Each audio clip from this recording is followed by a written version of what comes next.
Paz do Senhor Jesus, povo de Deus, seja muito bem-vindo, seja muito bem-vindo. Ó, o testemunho desta semana está com o pastor Carlos Correia. Ele é compositor, cantor, mas olha só, tem algo interessante que nós vamos aprender da parte de Deus através da vida dele. E o testemunho de vida dele vai edificar a tua vida. Então não saia daí, seja um missionário, uma missionária do Senhor. Já curte e compartilha esse testemunho, porque você vai ser impactado através desse testemunho, em nome de Jesus. Pastor Carlos Correia, seja muito bem-vindo. Que Deus te abençoe poderosamente. Ó, fica à vontade, a casa é sua, tá? Fica à vontade, deixa Deus te usar. Amém, amém. A paz do Senhor, a paz do Senhor também para todos os ouvintes, né? Estamos aqui para relatar, né, histórias da minha vida, que falar sempre que Deus, ele é fiel, né? Ele transforma. Eu falo que, como em 1 Coríntios 1:27, que ele escolhe as coisas loucas para confundir as sábias. Verdade, verdade. Pastor, eu gostaria de saber, né, o senhor veio de um berço evangélico, como que foi o seu início, né? Vamos pegar lá do início, lá quando criança, quando jovem. O senhor já foi de uma família evangélica ou não? Não. Meus pais eram católicos e um irmão meu se converteu aos 12, 13 anos de idade, né? Foi o primeiro da minha casa, né? Eu até brincava que ele dormia de calça, de camisa e vivia orando. Eu falei, rapaz, para que isso? Então quer dizer, a minha família mesmo é católica. Só esse meu irmão que tinha se convertido, raízes católicas. Ah, bacana. E deixa eu falar algo para o senhor. O seu início assim, na sua juventude foi muito difícil, assim, sem conhecer a Jesus antes? Como é que foi a tua trajetória? Foi uma trajetória difícil, porque meu pai era separado da minha mãe. Eu morava com a minha mãe, né? E tinha amizades muito. Meu pai tinha um mercado e nesse mercado os empregados bebia aquela pinga pitu. Uhum. E como eu era um jovem, ia lá e tomava um golinho. Ia para as baladas, bebia, né? Zoava. Então eu falo que uma vida atribulada, né? Zoeira, barzinho, bebia demais, né? E começou já na adolescência isso aí. A adolescência, aproximadamente quantos anos, o senhor lembra? Não? Eu já deveria ter uns 15, 16 anos, mais ou menos. 15, 16 anos. Mas assim, nessa caminhada dos 16 anos em diante, chegou a afetar o senhor em algum momento, a bebida ou a vida que o senhor estava vivendo? Não. A bebida veio me afetar mesmo depois que eu já estava de maior. Porque até ali eu tinha um controle. Mas com o tempo você não tem mais o controle. É a bebida que te controla. Então chegou um tempo que começou a prejudicar na minha vida profissional, né? Em relacionamento. E prejudicou muito. Chegou a atrapalhar a questão de trabalho, o senhor fala? Sim, trabalho também. Faltava, né? Não ia trabalhar, né? Ficava bebendo, perdi emprego por causa disso aí. Então a bebida foi tremendo. Nesse momento, o senhor teve, como o senhor falou, relacionamento? O senhor chegou a casar, alguma coisa assim? Sim, eu cheguei a amaziar, né? Com uma pessoa, vivi 13 anos e tinha os amigos, né? Chegaram do trabalho, vamos ali, vamos jogar um dominó, uma sinuca, ia pro bar e começava ali a beber. E só chegava no outro dia em casa. Então ela sempre avisava, os teus amigos não vão te dar nada. Só que quando você depois que bebe, você não tá nem aí, né? É uma tal maneira que você fica tão perturbado que para você 4 horas da manhã, assim, você não se preocupa com o que vai acontecer. Chegar em casa eu resolvo. Então, através disso, o inimigo, né, usou muito a minha vida através do álcool. De que maneira o senhor fala? Olha, cometendo adultério, né? Saía, deixava a mulher em casa, às vezes a mulher fazia janta, você chegava em casa, a janta estava lá em cima da mesa, ela reclamava. Daí você não quer entender, eu não brigava, nunca fui de agredir, mas ficava a minha, tá bom. E no outro dia estava bebendo novamente. Chegou um tempo que eu não queria trabalhar mais registrado, eu queria trabalhar para mim. Eu até brinco que eu tinha virado empresário, empreendedor. Por quê? Porque eu não queria mais picar cartão. Uhum. Eu ia lá, carpia um terreno, fazia isso, fazia aquilo, catava uma reciclagem. Então, quer dizer, aos poucos, a pessoa vai se afundando, o álcool ele vai te levando aos poucos, você não percebe. Quando você vê, você já está no fundo do poço. E geralmente é o que acontece muito com pessoas, né, que geralmente não percebem. E quando foi esse despertar do senhor? O senhor percebeu que não, o álcool está me prejudicando aqui? Olha, esse despertar, eu morava aqui em Campinas, num bairro aqui, e tinha umas pessoas legais, olha, eu chamava de Pernambuco, né? Eu sou de Pernambuco. O senhor é de que lugar de Pernambuco? Sou lá de Porto de Galinhas, né? Eu falo Porto de Porto de Galinhas, Galinhas? porque quando eu falo Ipojuca, as pessoas não conhecem. Conheço. Conhece? Deve ter pessoas que não conhecem. Aí eu sou de lá, nasci lá, me criei numa cidade por nome Cabo de Santo Agostinho. Conheço, Cabo de Santo Aí Agostinho. o que é que acontece? Aí essas pessoas onde eu morava falavam pra mim, pô, você é um cara gente boa, rapaz, trabalhador, sai dessa. Mas não é fácil você sair. Eu sempre falo isso.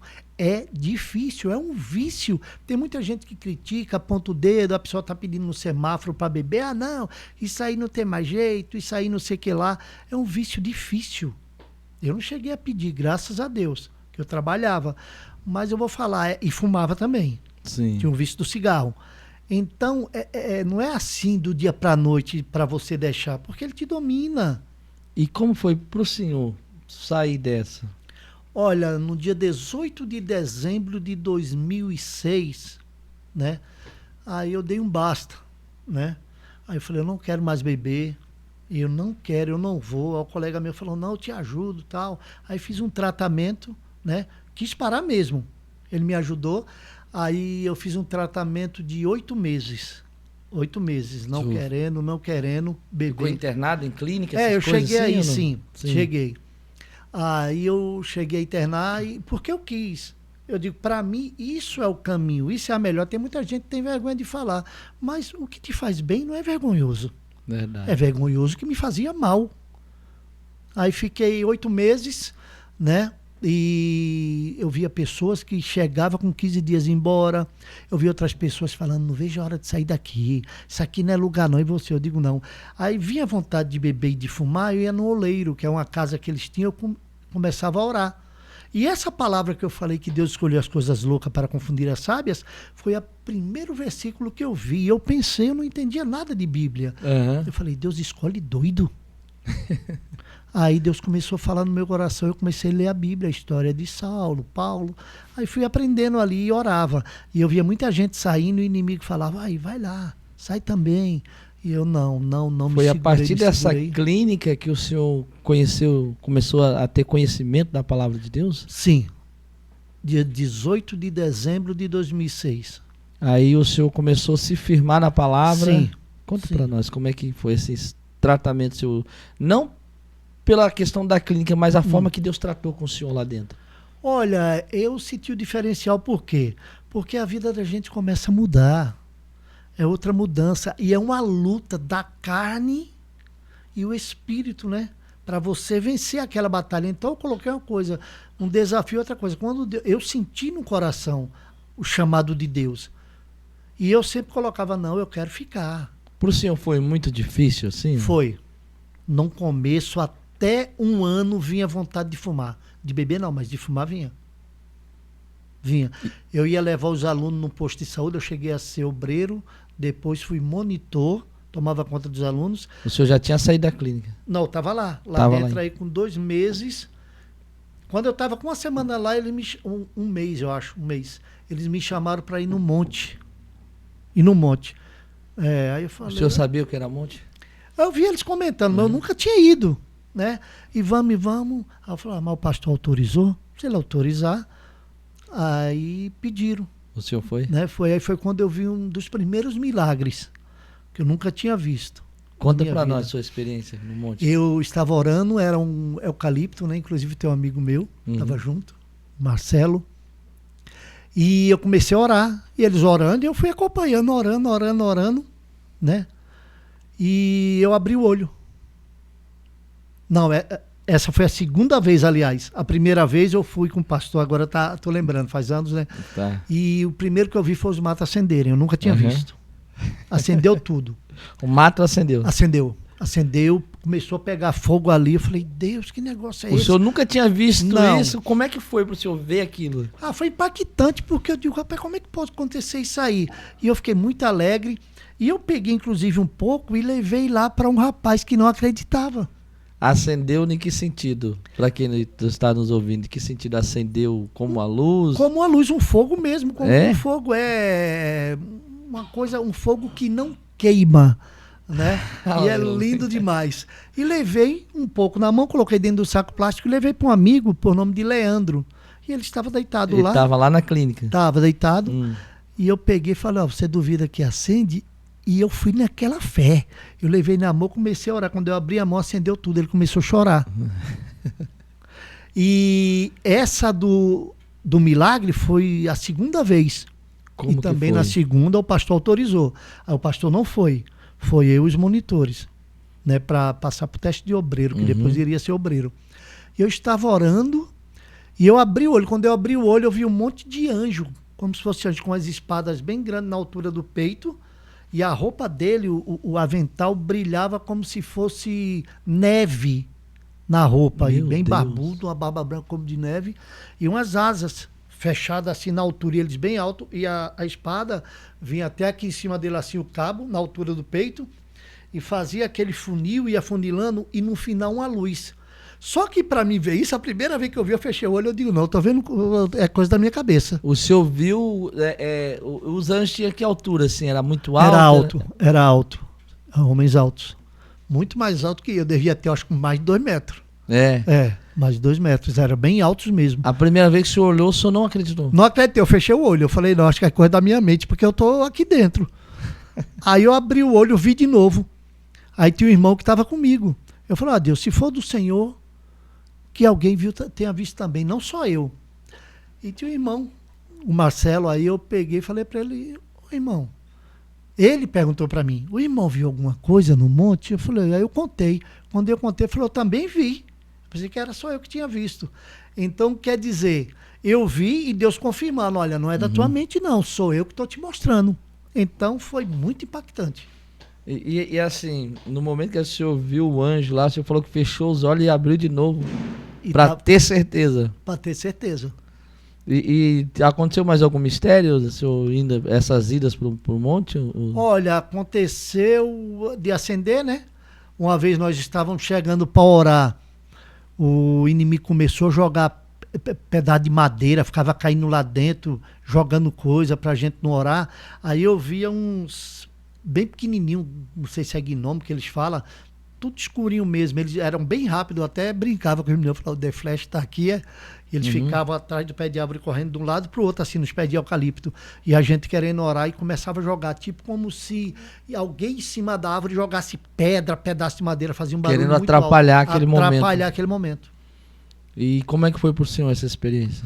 Olha, uma experiência que cada dia mais eu acreditava mais e mais no poder de Deus, porque tudo isso que estava acontecendo, aí eu falava, Deus é Deus de milagre, porque antes eu não via isso, então é tipo assim, né? Olha, eu vou abrir teus olhos para tu ver o sobrenatural. Para quê? Para aumentar a minha fé, né? E graças a Deus foi só melhorando. E também, no meu tratamento, eu melhorar. Então, cada vez que eu via isso, me edificava mais. Eu falava, opa, não, tem que ficar aqui. Aquela vontade que o senhor tinha foi passando, a vontade foi. de fumar, o vício foi saindo? Foi embora. O senhor ficou quanto tempo, né, nessa clínica? 8 meses. 8 meses. 8 meses. E como é que foi a sua saída de lá e, assim... O senhor tem que caminhar sozinho, assim, entre aspas, claro, Deus estava com o senhor. Como é que foi o senhor prosseguir adiante e mudar os seus pensamentos com relação àquilo que o senhor estava vivendo? Porque na casa eu sempre fui aquela pessoa quieta, eu sempre fui tímido. Então o pastor me colocava para receber os visitantes quando chegava lá no culto da casa. E eu recebia todos eles. Quando eu tinha oportunidade, eu falava rápido. Olhava assim, baixava a cara, eu tinha timidez demais. E ali eu fui me preparando, fui aprendendo, mesmo que timidez, fui aprendendo. Quando eu saí de lá, aí eu já arrumei um emprego como servente, não registrado ainda. E comecei a trabalhar de servente, eu não estava conseguindo registrado, trabalhando. E aí Deus foi começando a fazer a obra. Aí eu comecei a trabalhar, aí arrumei emprego de porteiro. Aí de porteiro eu falei, não, vou fazer um curso de vigilante. Aí fiz o curso de vigilante, comecei a atuar na área de vigilante em 2008, né? E daí pra frente começou a acontecer milagres, né? E Deus foi fazendo. Né? 2000, o senhor começou a trabalhar de vigilante. Esses milagres que aconteceram, que o senhor está falando, né? Que Deus foi fazendo, poderia contar um ou dois deles com mais detalhes? Ó, milagres que Deus fez na minha vida, né? Agora atual ou lá no passado? Não, lá no passado. Lá no passado, o milagre foi eu me libertar do vício, né? Esse já foi um milagre. Sim. Era o álcool. E outro milagre foi Deus ter colocado também na minha cabeça e ter dado oportunidade para mim sair de portaria e me profissionalizar. Outro milagre na minha vida foi voltar a estudar, porque eu parei de estudar na 5ª série. Não, concluí a 5ª, mas não concluí a 6ª. Então eu saí como 5ª série do ensino fundamental. E eu falei, não. Deixa eu fazer uma pergunta para o senhor, já que o senhor entrou nesse assunto.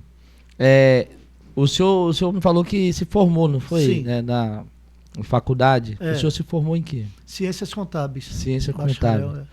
O senhor deu continuidade de onde o senhor tinha parado para poder se formar? O senhor falou que parou na 5ª? Foi na 5ª série, aí eu me converti. Quando eu me converti, eu falei, vou voltar a estudar. O senhor queria algo melhor para o senhor? Queria algo melhor. Queria me profissionalizar. Eu sempre falei, Deus está me dando uma oportunidade, né? O que eu não fiz antes, eu quero fazer agora.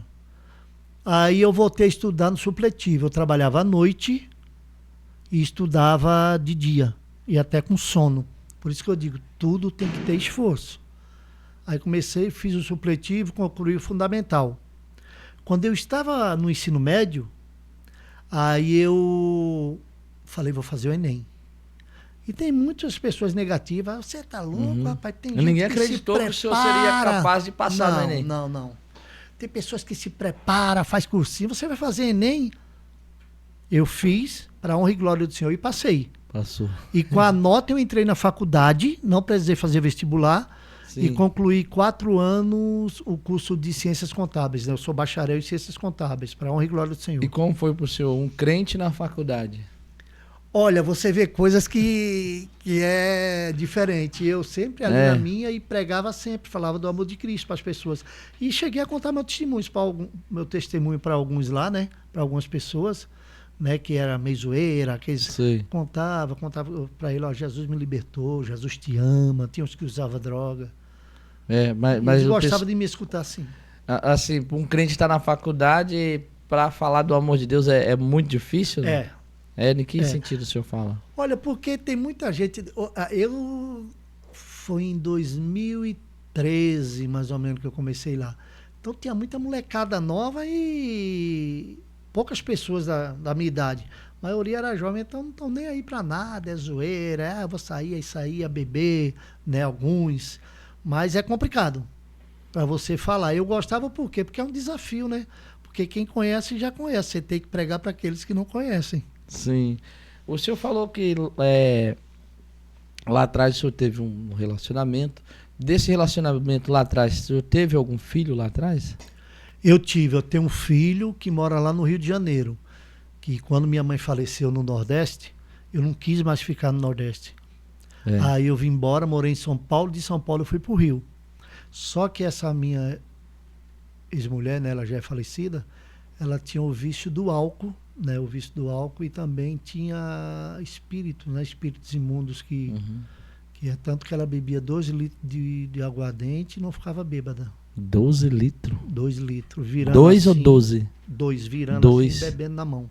Meu Deus. Aí eu fui pra igreja, levei ela pra igreja, dava conselho, aí chegou um momento que eu não aguentava mais. Eu trabalhava no Rio, chegava em casa, eu tinha um menino, e o menino estava sem comer às vezes, todo sujo. Eu ia reclamar, mas você viu que ela já estava naquela estado de possessão. Sim. É tanto que os próprios traficantes no Rio, no morro, falavam, rapaz, Pernambuco, tu é gente boa, mas tua mulher tem um negócio que enfrenta a gente, rapaz. E eu fui tentando. As pessoas que estavam em volta perceberam que ali não era normal. Não, já percebia que mudava totalmente a aparência. Meu Deus. Ela chamava eu de meu cavalo, né? Você é meu cavalo. Falava, não sou. Então foi bem. Ali já não era mais ela. Não. Cortou os pulsos, tentou se matar. E a questão do seu filho, o senhor conseguiu Aí criar ele? Como é que foi pro senhor? Não, aí eu peguei, não aguentava mais aquela luta. Eu falei, não, a pessoa não quer libertação. Eu peguei e falei, eu vou pegar o menino. Quando eu falei, ela falou, não, só se me matar. Eu falei, não vou fazer isso. Aí eu usei o quê? Eu vou sair do Rio, vou para São Paulo, eu trabalho, depois eu venho pegar o menino. E quando eu perguntei para uma prima minha que mora lá, e ela procurou, também não achou. Só que eles não moravam mais lá. Já moravam em Niterói, eu morava ali no Morro do Santo Cristo. Já tinha ido para Niterói, né? Então eu não achei, não tive mais contato. Mas eu tinha uma certeza dentro de mim que ele estava vivo. Até minha esposa perguntava assim, mas seu filho será que está vivo? Eu digo, eu creio. O senhor ficou quantos anos sem ver ele? 31 anos. 31 anos. Como é que foi esses 31 anos pro senhor? Olha, eu sentia saudade, né? Porque é filho, né? Filho é filho. Mas eu entregava na mão de Deus. Eu falava, Senhor, milagre eu não faço. Quem faz milagre é o Senhor. Eu tenho certeza que ele está vivo. E um dia eu vou reencontrar ele ou ele me encontrar. Alguém já chegou a falar alguma palavra negativa pro senhor? Dizer assim, olha, não Já esquece aí. Já falou, teu filho já deve ter morrido. 31 anos, você acha que está vivo no Rio ainda, não sei o quê? Escutei muito. Mas sempre eu repreendi. Eu falava para a pessoa, não, eu creio que ele está. O senhor chegou a reencontrá-lo? Cheguei. Glória a Deus. Eu conserto máquina de lavar, micro-ondas, lava e seca, né? Trabalho de vigilante. E eu tenho um cartão meu da Correia Mac, cartão de visita. E eu tinha, olha como que as coisas são. Eu tinha um Facebook e clonaram esse Facebook. Aí colocaram ônibus para vender, moto, tal. Aí a filha da minha esposa viu e falou, tá com estacionamento agora?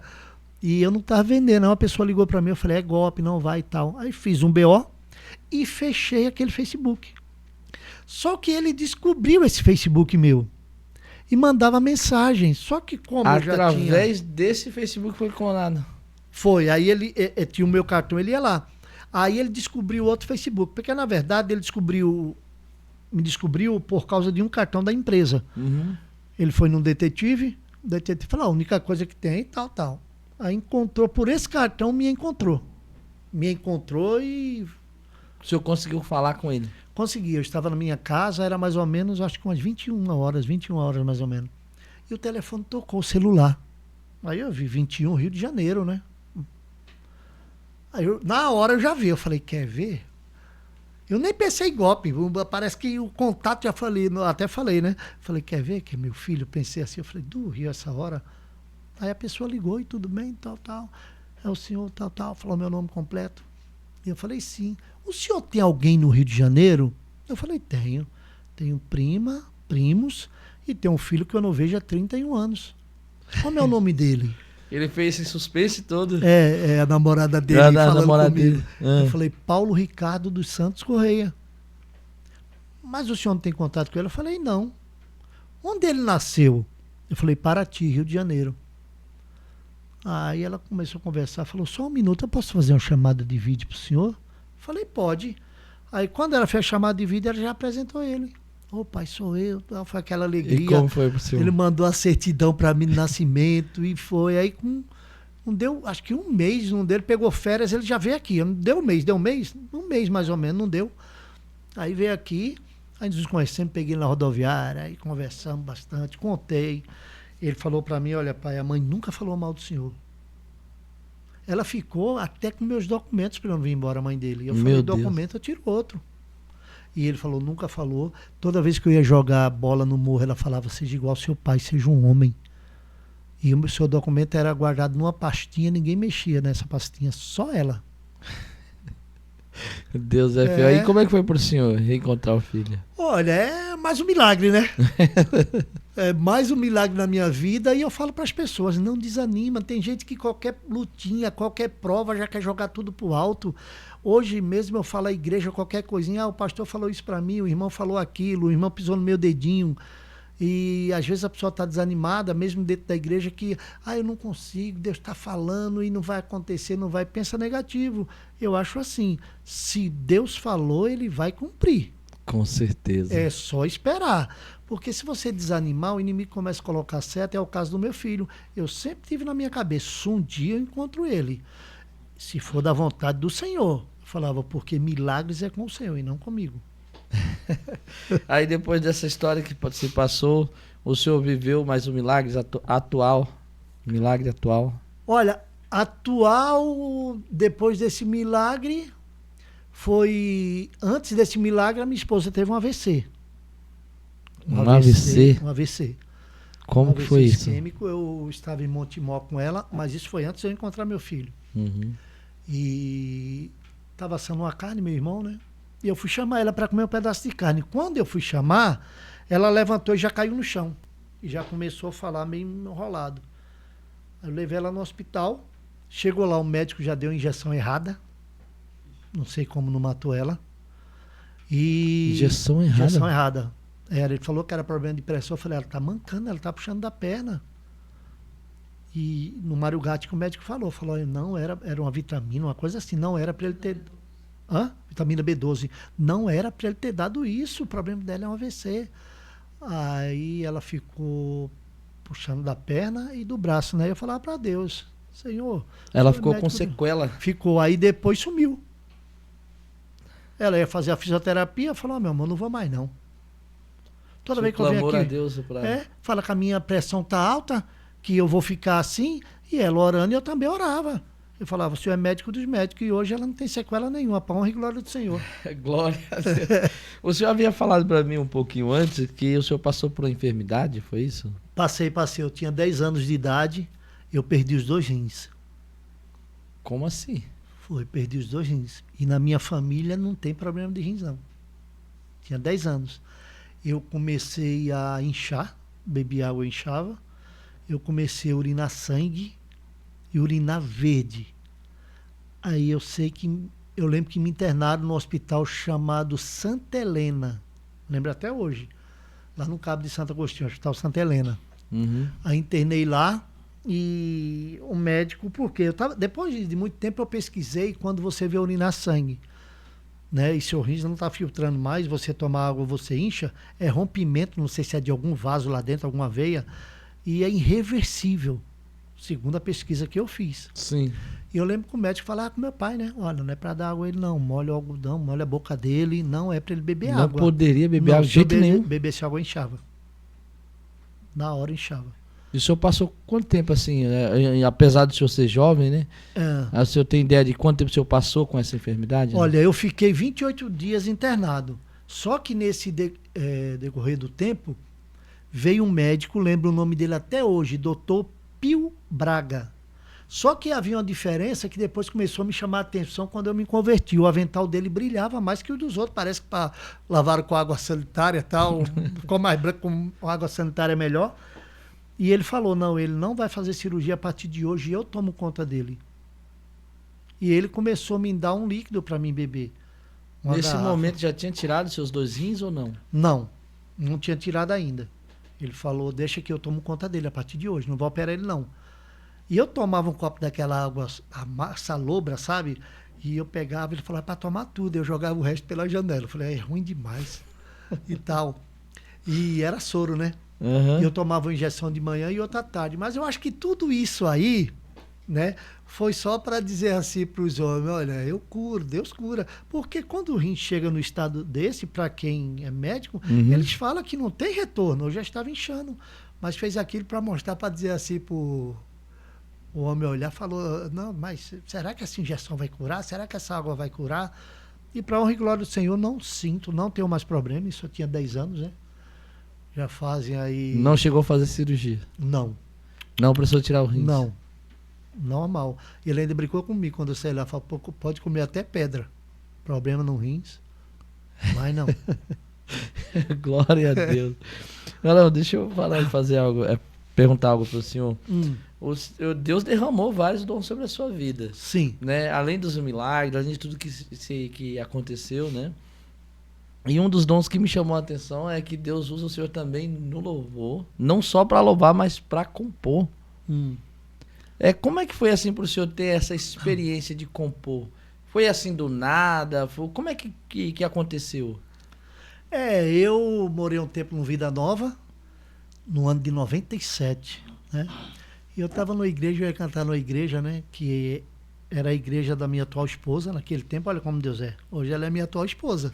E eu ia na igreja. Glória a Deus. Conheci o finado esposo dela. E eu lembro que eu cantava com aquelas fitas cassete, né? Aquele hino do Mato Nascimento. Que a Vitória vai chorando, geme e chora, tal. E eu comecei a ensaiar com o playback. A minha vontade era cantar. E eu comecei a louvar. O senhor sentiu um desejo de cantar? De louvar, é. Mas o senhor não, nunca veio para compor, não. Para compor, nunca? Não. Aí foi um homem na igreja e viu eu cantar. Falou, rapaz, você pode gravar. Só que eu era evangélico, mas era aquele negócio. Eu não era assim firme. Eu ia, quando falava para batizar, eu digo, não, agora não estou preparado para batizar. O senhor passou muito tempo para batizar, não? Não, aí em 2006 eu já batizei. Em 2007, entrei em dezembro, quando março de 2007 eu batizei. Mas nesse tempo eu ia na igreja, mas é aquele que eu brinco até, crente Raimundo, pé na igreja e pé no mundo. Né? Você fica com aquele pensamento do mundão ainda. E eu louvava. Mas aí passou o tempo, eu saí da igreja, não fui mais, tal. Aí continuei no mundo mesmo da cachaça, da zoeira.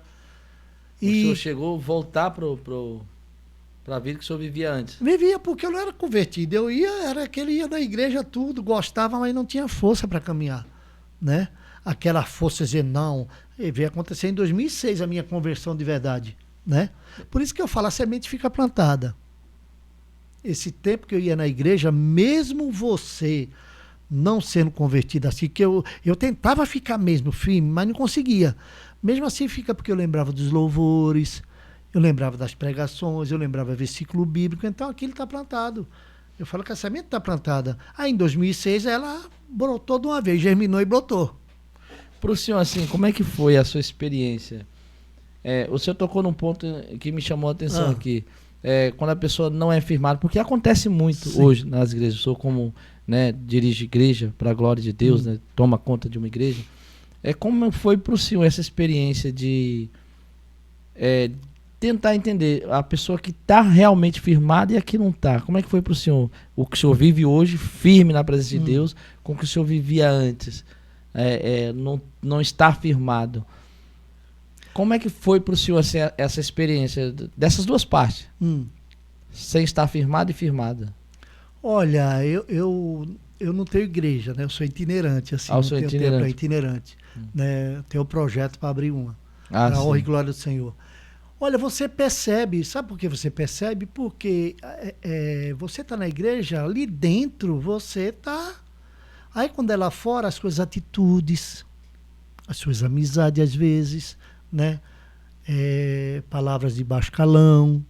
Então você só é convertido às vezes ali dentro da igreja. Mas eu mesmo não firmei mais, porque tinha pessoas ao meu redor que falavam, que é isso, rapaz, vamos lá em casa, tal. E para a pessoa que bebe, se a pessoa põe uma música, você vai começar a lembrar. E vai, vou tomar uma cerveja só que não dá nada não. Nesse dia estava até o irmão comigo. Ele falou, rapaz, não bebe não. Eu falei, uma só. Vou acender um cigarro que eu tinha parado de fumar 7 meses. Então, quer dizer, a pessoa não tem firmeza. Você percebe que ela não ora. Ela fala, irmão, vamos fazer. Não, no momento não, agora eu não estou. Então, dá para você perceber quem está na fiação e quem não está. Você percebe no jeito de falar, você percebe nas atitudes. Então, quer dizer, eu acho que eu falo que a palavra conversão é uma mudança de direção. Quando a pessoa se entrega mesmo de corpo e alma para Cristo, a vida dele muda em todos os sentidos. Né? Eis que tudo se fez novo. Então você tem que começar ali a andar só com Cristo. Não que você não peque, porque ninguém é perfeito. Sim. Perfeito é Cristo. Mas coisas velhas, você não tem que voltar com ela, fazer ela praticar de novo. Você tem que sempre entrar. Não, estou no caminho do Senhor. Me converti para mudança e vou mudar. Né? Antes é o que eu falei, eu não queria batizar porque eu tinha aquela dúvida, não, vou batizar, depois eu vou pecar, vou sair da igreja, não. O seu coração estava voltado para as coisas do mundo. Ainda estava voltado.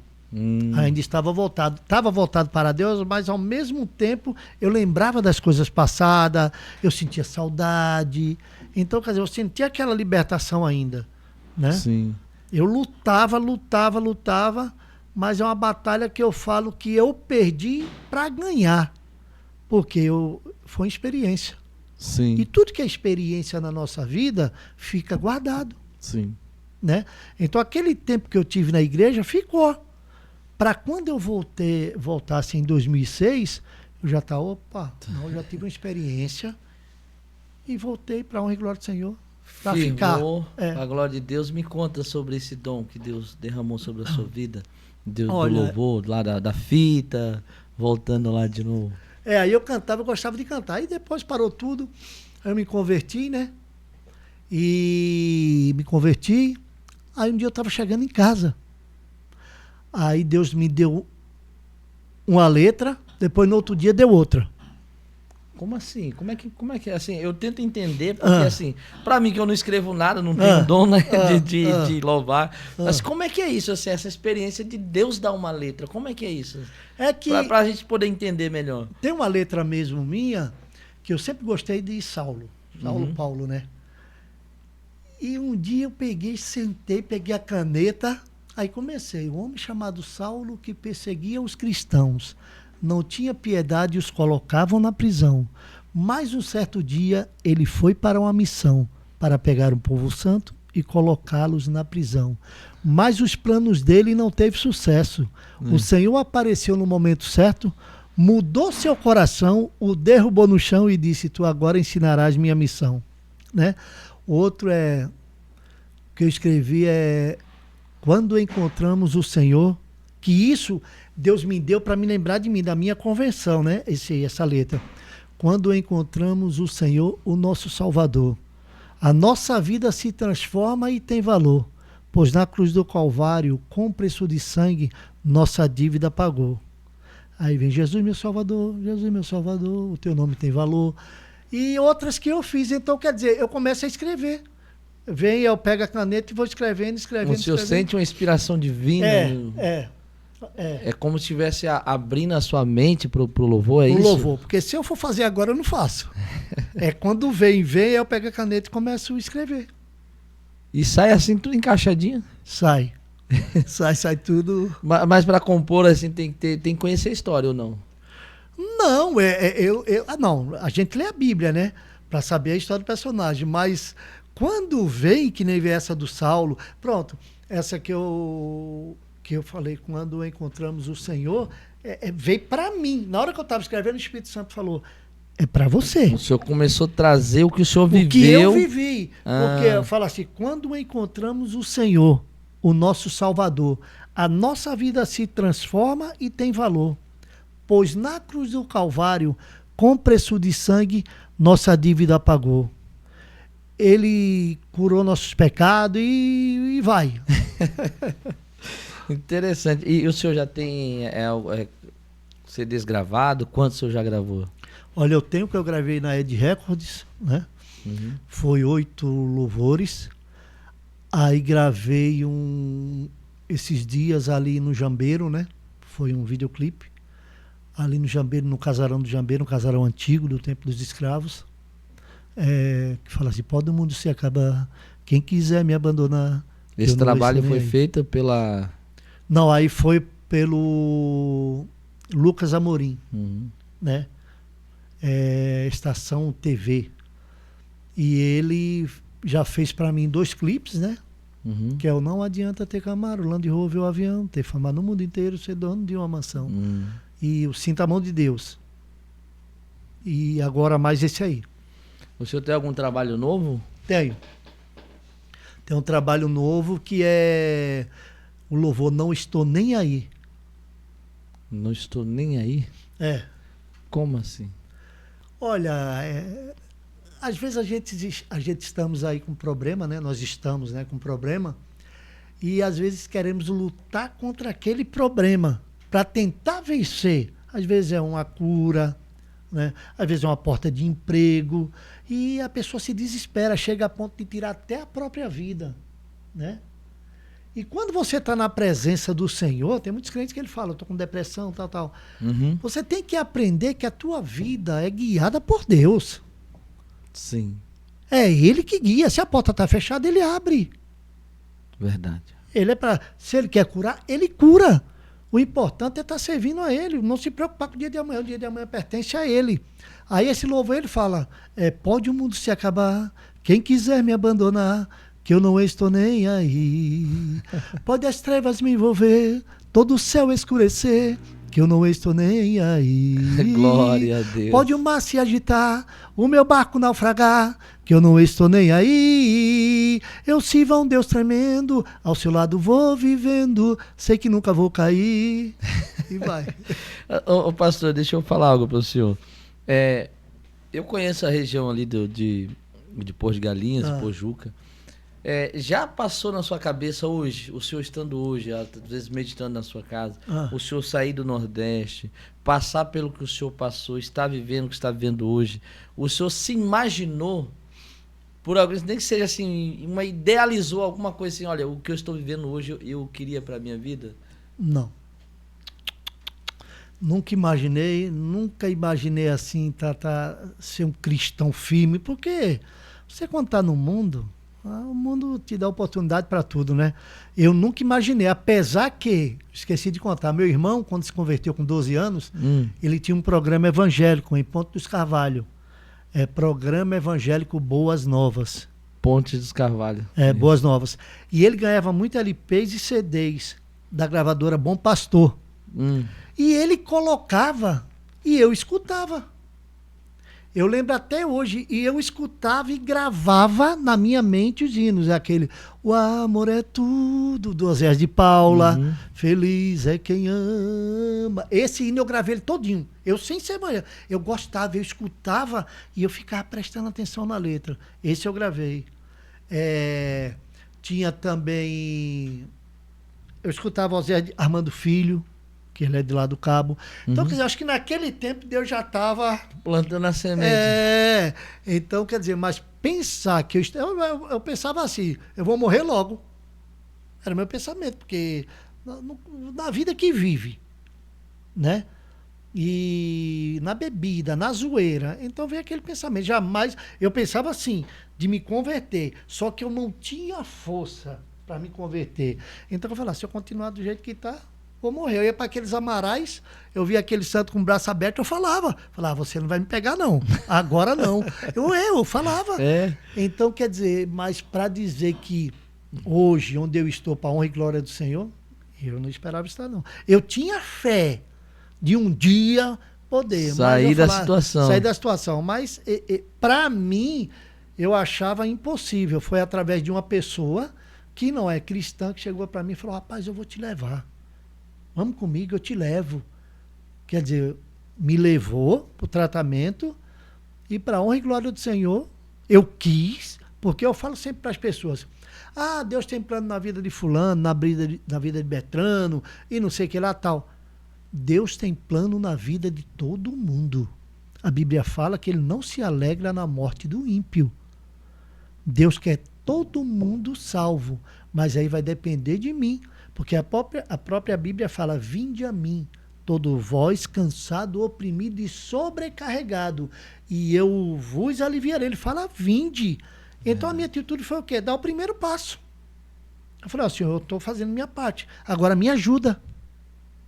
E houve esse milagre aí, a minha conversão. Mas eu busquei, eu fui. Esse negócio de vir pelo amor, mas vem pela dor. Eu falei, não, é melhor ir pelo amor mesmo. E tem que partir de você também, porque às vezes tem pessoa que nem pela dor ele vai. Não adianta. Quando você não quer, não adianta. Jesus não força nada, né? Não. Você tem que falar, Senhor, eis-me aqui. Eu quero te servir. Ele é amor. Eu falo que Deus, ele, como eu falei, ele pega as coisas loucas e confunde as sábias. Quem me via lá naquele mundo, no começo, ainda brincava. Eu duvido, não dou 15 dias que o Pernambuco sai. Deu 15 dias, falavam, tinha pessoas que falavam. Tem pessoa que colocou cerveja no meu braço gelada. Falei, eu não quero, eu quero uma coca. Não, coca é bebida de moça. Falei, mas me dá uma coca. Aí não dava. Então, quer dizer, enquanto você está ali no tratamento, eu falo que beleza, você está ali, não te impede de sair, mas ali você está reunido com os irmãos, é oração, é jejum. Você está na comunhão. Na comunhão. Agora, a recuperação é fora dali. Porque você vai voltar para o mundo que você viveu. Você vai voltar para o mundo que as pessoas que viviam junto com você, bebendo com você, tudo, te faz convite. Ei, Pernambuco, como é que tá? Tá bem? Quer tomar uma não? Então é aí, a Bíblia fala, eu acho que é Tiago 4,7, se não me engano, sujeitai-vos, pois, a Deus, resiste ao diabo e ele fugirá de vós. Isso. Então por quê? Foi um versículo que eu aprendi lá dentro, eu decorava. Se eu me sujeitar, ele vai fugir de mim. Então, quer dizer, você tem que sair preparado, porque lá dentro o pastor já falava, olha, a recuperação é lá fora, viu? Aqui dentro foi um ensinamento para você aprender e chegar lá fora estar preparado. Porque o mundo lá fora, o inimigo, ele está como um leão para tragar. E para honra e glória do Senhor, saí, passei provas, tentações, até de emprego também, né? E Deus foi fiel. Hoje eu falo, né? Agradeço a Deus todos os dias de onde Ele me tirou, onde eu estou hoje, para a honra e glória dEle. E muitas pessoas, através de mim, que me vê, até pessoas se converteram, né? E falam, lá, o camarada mudou, tal. Então, quer dizer, é bom você ser um exemplo. Você chegar na favela onde eu morei, as pessoas te respeitarem, não chamarem pelo... É o Pernambuco, não é Carlos. Uma vez o rapaz me chamou Pernambuco, ele falou, opa, Pernambuco já morreu, é Carlos. Falou pro rapaz. Então, Glória quer dizer, a Deus. eu só no meu pensamento falava que ele cresça e eu diminua. Era aí que eu ia chegar, né, nessa parte. As pessoas que viram antes e viram depois, comentam ou não? Comento. Inclusive, teve um conhecido meu que ele faleceu. Ele era gerente do banco e a favela, a parte de baixo era favela, a parte de cima era bairro. E quando ele me viu, ele falou, rapaz, que bom te ver assim, você é um cara bom. Como é que você tá? Até Léo o nome dele. Acho que ele faleceu. Acho que não, tenho certeza que ele faleceu. E conversou muito comigo, dava muito conselho para mim, né? Eu entrava na casa dele, não era todo mundo que entrava. Eu tinha acesso livre, tinha aniversário, ele me convidava. Sim. Uma pessoa muito boa, né? Não era cristão, mas era uma pessoa boa, que te dava uma força. Te dava tipo assim, sai dessa, sai dessa. E também os bar que eu bebia, né? Quando me vê hoje, ele fica até meio sem jeito. Eu vou lá, entro, cumprimento todo mundo, falo com todo mundo. Sim. E... Pastor, eu queria fazer uma pergunta Ah. para o senhor. Hum. De tudo aquilo ali, né, que o senhor viveu, né, em nome de Jesus,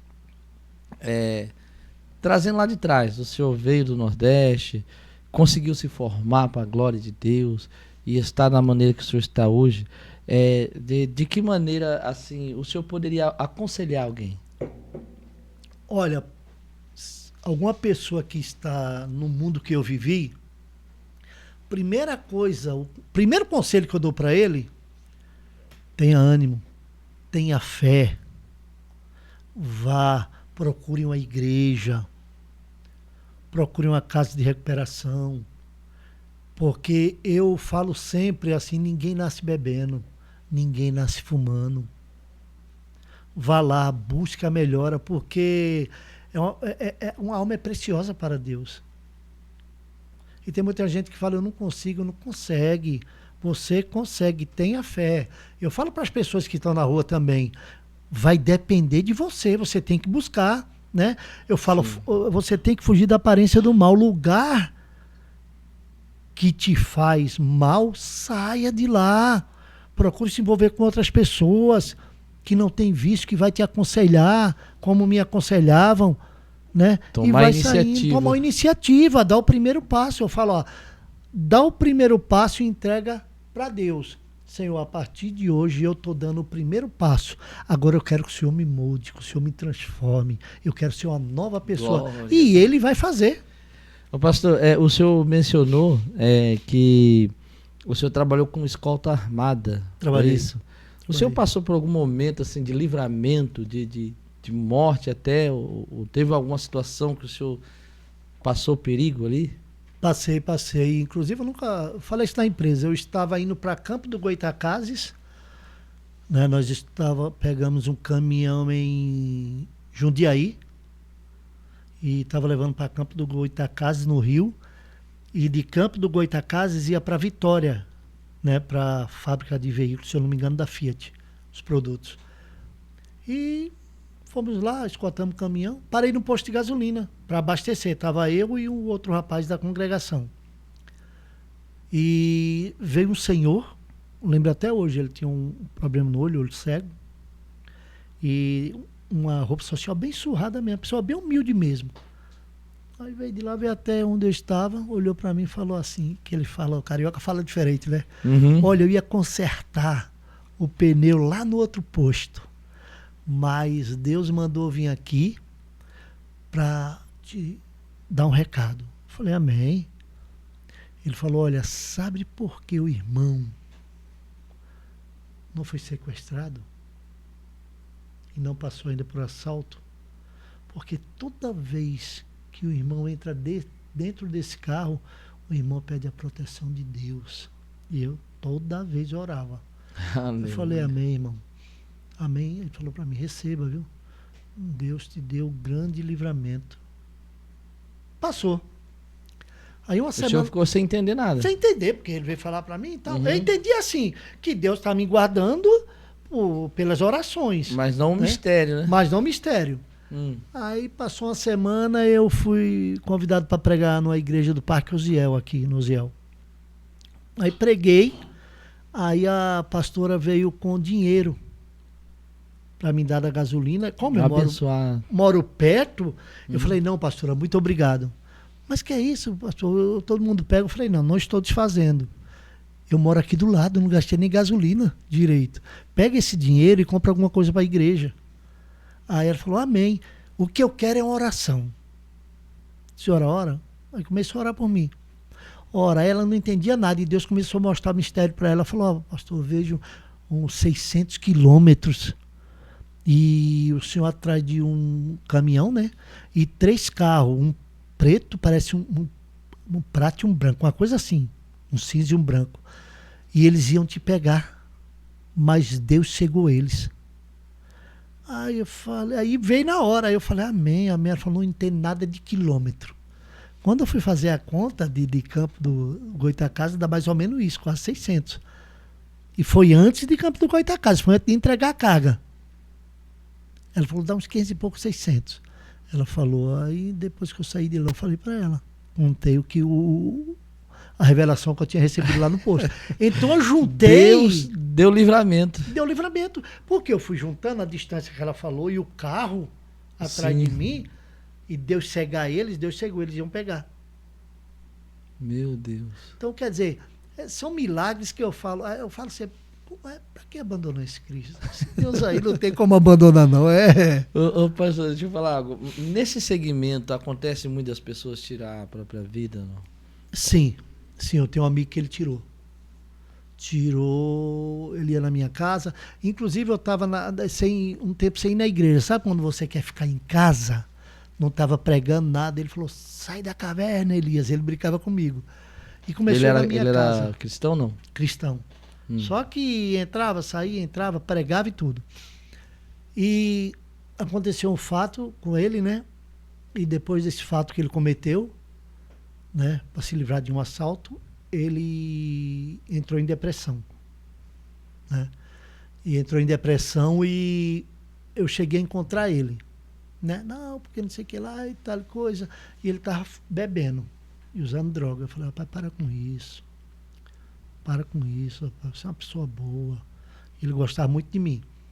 Aí no sábado ele falou, vem aqui na minha casa. Aí eu fui na casa dele, trabalhei com ele na escolta. Fui na casa dele, ele pegou o revólver, desmuniciou, colocou na minha mão, falou, no sábado, ele falou, ontem eu ia me matar, eu ia matar minha mulher, a menina ia me matar. Eu falei, por quê? E eu percebi que ele estava tremendo. Ele falou, você não treme fumando? Eu falei, você não fuma? E comecei a falar com ele, e orei. Orei por ele naquele momento, falou, você não vai fazer nada disso não, e amanhã eu venho buscar aqui para você na igreja comigo. Não, eu vou. Eu digo, não, quer que eu venha aqui? Não pode deixar que eu vou. Aí ele mandou a mulher embora, depois saí de lá, ficou sozinho, depois a mulher voltou. Aí domingo ele não foi na igreja, aí segunda, terça, na quarta-feira ele se matou. Com esse próprio revólver. O senhor, pelo seu entendimento, claro, quem tira a própria vida também tem influência do inimigo, né? É. Mas assim, Foi devido a esse fato do trabalho que prejudicou mais Não, no seu entendimento? o trabalho não prejudica. Eu falo que onde dá muito negócio, na escolta, o que acontece muito na escolta é acidente. Por quê? Porque você viaja muito. Então, você passa noite sem dormir, né? Você bate carro, capota. Num caso dele, ele era CAC. E foram assaltar ele e atiraram nele. Ele reagiu e matou 2 pessoas. E na cabeça dele, ele colocou que ele não tinha mais salvação porque ele tinha matado. Falei, moço, você fez isso para se defender? Aí ele falou, não, mas tem... Aí na cabeça dele ficou isso. Aí aconteceu esse fato. Por isso que eu falo, nem todo mundo pode portar uma arma. Eu falo que tem pessoas, liberar arma, tem gente que não tem cabeça para ter arma. Olha, ele matou para se defender.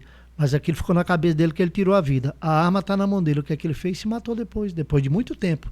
Mas tirou a vida. Ele não aceitava isso? Não, ele não aceitava. Ele falava que ele ia para o inferno porque ele matou. E é complicado porque até você entrar na cabeça dele ali e ele já tinha voltado a beber, tinha voltado a usar porcaria e tal. O inimigo já estava trabalhando para tentar tirar a vida dele, né? E eu falei para ele muito, conversei muito.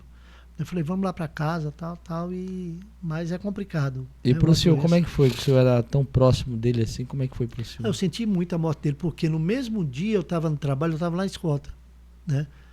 E ela ligou que mataram ele. Só que na hora que falou que mataram, que eu falei com a minha esposa falou, acho que não mataram, não. Acho que é suicídio. Eu falei, por quê? Ele suicidou numa rede. Então se balançou numa rede. Aí quando ela falou, aí eu só falei assim, mas foi suicídio? Foi. Que ela pensou, né? Aliás, mataram, ela falou assim, mataram. Só que não tinham matado ele. Na cabeça dela, tinham matado. Só que depois ela foi na delegacia e o delegado falou, não, a arma está aqui. Ele tentou contra a própria vida. Meu Deus. É complicado. Menino bom, 33 anos, novo, né? Uma pessoa que ele me chamava de pai. Ele falava, meu pai morreu, você é meu pai. Falava para a mulher dele, você aqui é meu pai. Que eu ajudei ele, né? Nos momentos difíceis, ele não tinha o que comer, essas coisas aí. Eu, graças a Deus, eu falei, não, vamos lá para casa. Ele ficou uma semana na minha casa. Tudo, então, quer dizer...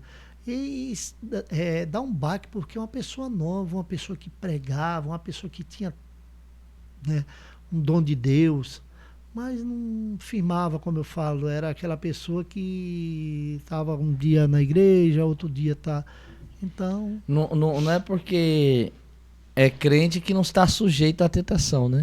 Ele era uma pessoa que pregava, mas depois saía da pregação, já começava com brincadeira, com as coisas, falava, rapaz, se converte, varão, brincava com ele. Pastor, antes de encerrar, né, o senhor havia falado, eu falei com o senhor sobre o conselho e de repente surgiu essa questão. Antes de encerrar, fala para nós sobre os seus projetos como, né, cantor, compositor, e também o senhor havia falado sobre o ministério, tem planos para o ministério, né? Aí dá um resumo para a gente e deixar aberto para o senhor, claro, para o senhor também, né, dentro disso que o senhor vai falar, o senhor trazer uma motivação da palavra do Senhor. Amém. Olha, esse trabalho eu gosto de fazer, que é louvar, né? Inclusive tem até uma que eu vou vir aqui, né, com o Ed e colocar voz, né? E eu gosto de louvar, eu gosto de pregar, eu gosto de trabalhar para Cristo, porque eu falo, nós trabalhamos tanto por homem, eu trabalho 12 horas por dia. Você tem que fazer para Cristo também. Eu não tenho tempo, tem que ter, porque é Ele que nos dá vida, dá sabedoria, dá tudo. E ministério, a minha esposa teve um ministério, né? Era a Assembleia de Deus Nova Jerusalém, lá no Vida Nova. E ela teve outra, a Igreja Missionária Pentecostal Vale do Renovo. E ela e eu temos o projeto de abrir a igreja, né?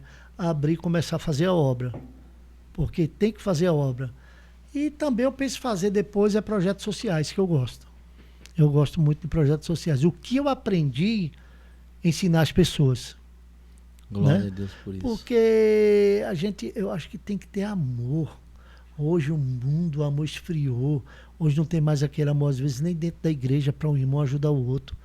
Eu mesmo já falei, se Deus dando a oportunidade, eu sou do Nordeste, né? O senhor também é de lá? Sou de Palmares. Palmares. E o senhor sabe que em uma certa idade não conseguimos mais emprego. Então eu conserto micro-ondas, eu conserto lave seca, sem nunca ter feito curso. Foi Deus que, de ajudante, prestando atenção. E fiz curso depois, né, alguns cursos. Aí e tal. Então, qual é o meu pensamento que eu tenho? Eu falo com Deus sempre, mesmo quando eu abri a igreja.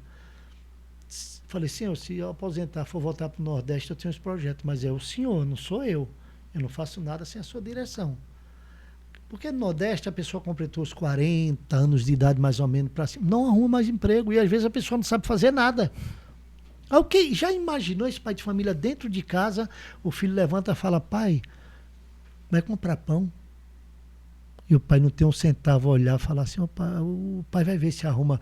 Aqui fala bico, lá fala oia. O pai vai fazer uma oia, ver se arruma a oia, o pai traz o pão.